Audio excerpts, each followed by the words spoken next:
So I put my name in there really hoping it wouldn't get picked. And now my heart is really racing. Cheer on! Come on, make her feel welcome! So it was last year on the 4th of July, and it was night, and I was walking home, and I was crying. A lot. And I was crying, and I had just ended a barbecue at one of my friend's houses, and it had been a good night until the very end, when she started yelling at me that I was a very bad friend, and I was a very thoughtless friend, and I was a very selfish friend. And to emphasize her point, she took the bag of Doritos I had brought, and she just shook them on the ground. And I was kind of drunk and hungry. And I was kind of angry. And I was like, but I'm a really good friend. And I'm so good, I'm not going to tell you about yourself right now. I'm just going to walk home alone crying.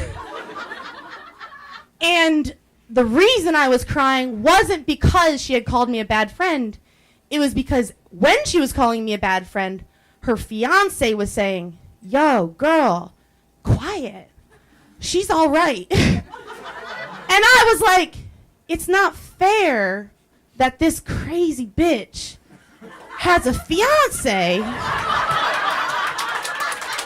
I'm stuck here crying in South Philadelphia on Snyder Avenue, which is filled with trash, alone on the 4th of July. And so I got home and I said, that's it. I must have hit rock bottom tonight. So, what do you do when you hit rock bottom and you're single? You reactivate your OkCupid. Because I had been there one time before or 2 times, and I thought, tonight's the night. I can't get lower, so it's got to happen for me now. So I reactivated that, and I found a date for the next day.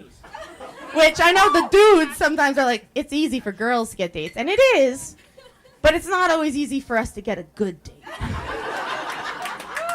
So the next day, at the bottom, I rode myself to that park with a carousel. Franklin Park, I think. And I was so excited because the man had confirmed the date with a picture of Coolio, and I thought that was hilarious.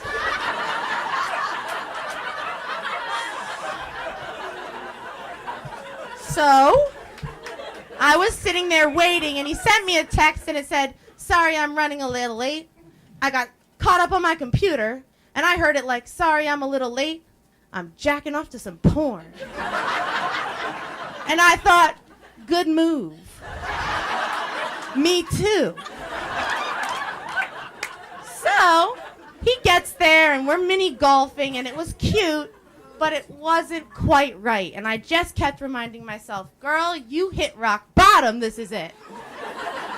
So, we move the date on, and we go to Reading Terminal Market.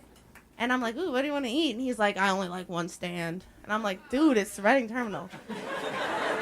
So, he's talking to me about his car and about his money. And I'm like, come on, girl, like him, he's got money. But I don't. But it doesn't matter because he agrees to drive me back to the park so I can get my borrowed bike. And as we're sitting in the car, he leans in and I'm like, ugh. And I don't really want to kiss him, but luckily he doesn't want to kiss me either. All he wants to do is lean his forehead in real intimate, just like this, and stare into my eyes. And I let that happen for about, I don't know how long it was, but it was long enough.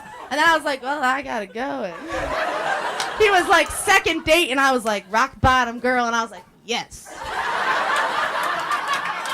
And then as I'm leaving the car, he just runs his hand real slidey down my back, and I'm totally skeeved out and looking forward to a second date.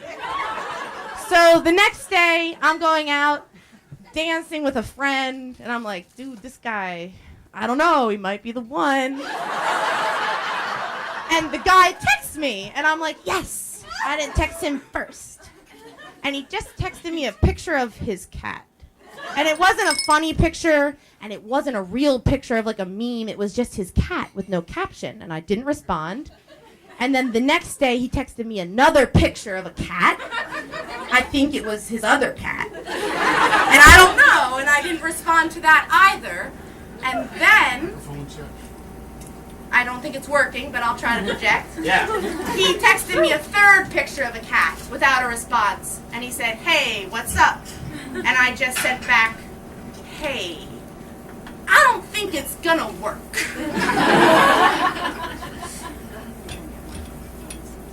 And that's when I realized it's okay to be alone at rock bottom.